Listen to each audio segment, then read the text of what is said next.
Did you know that for the 2.3 million women that were diagnosed with breast cancer in the year 2020, about half of them had no other risk factor other than their sex and their age alone? So, Charlie, as you can see, anybody at all can get breast cancer. So today, I wanted to talk about the things we can do to prevent breast cancer, or let me say the things we can do that will reduce our chances of having breast cancer.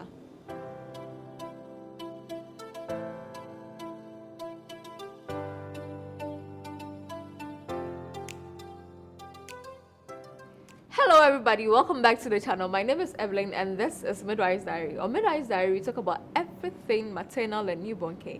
So if these are the kind of content that you're interested in, then please consider subscribing to the channel.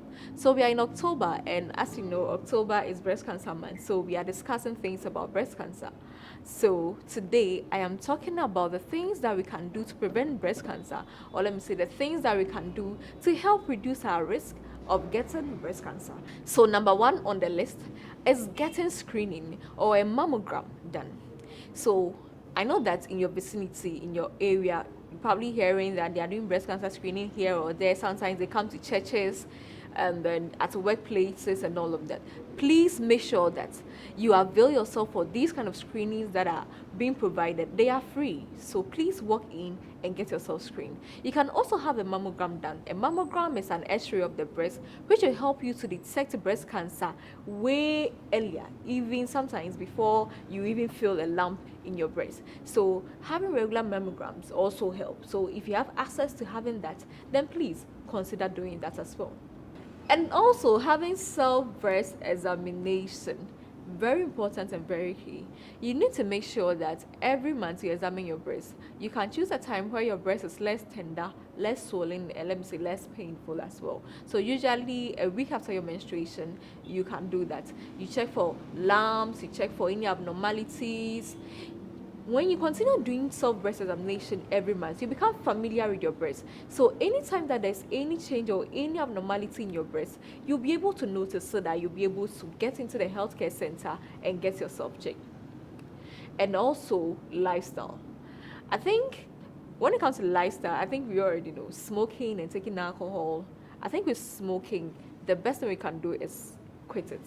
But for alcohol, if you can't quit it, then please consider drinking it in moderation.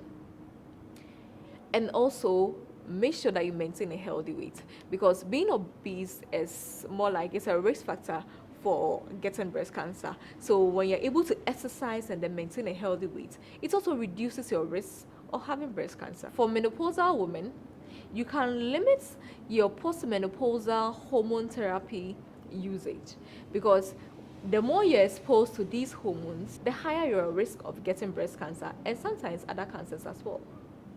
Breastfeeding your kids. This one, I'm not the one saying it, and it will be like, because I have been talking about the advantages of breastfeeding, I'm trying to chip in this one.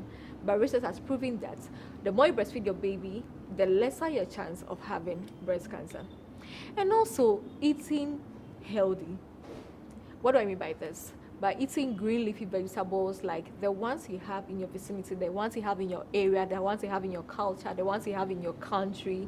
Like in my vicinity, we can talk about things like kontomire, ayoyo, spinach, alefu, and other things.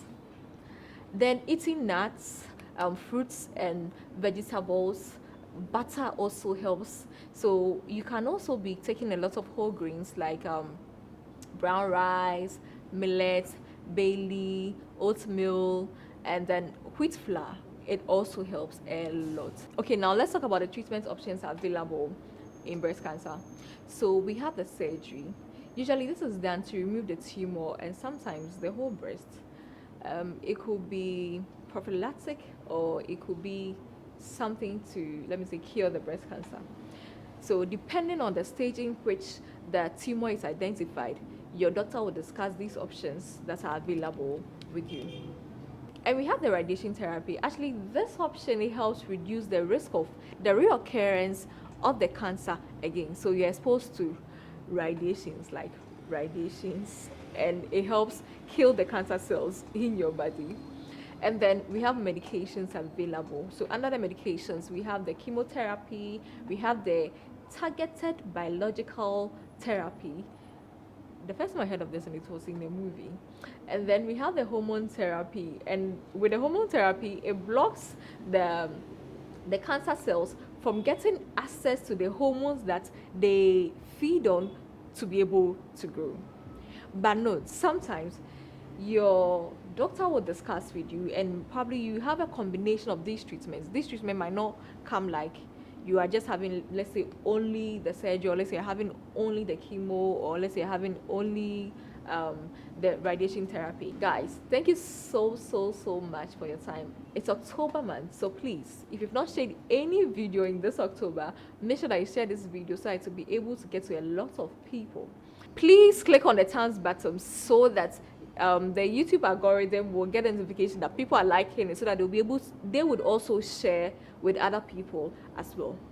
But don't forget to get yourself screened this October, because trust me, there are lots of free screenings going on around. If you hear anything, please make sure that you move around there, get yourself screened this October. So until I come your way next time, it is still Midwife's Diary, and we are walking the talk of motherhood.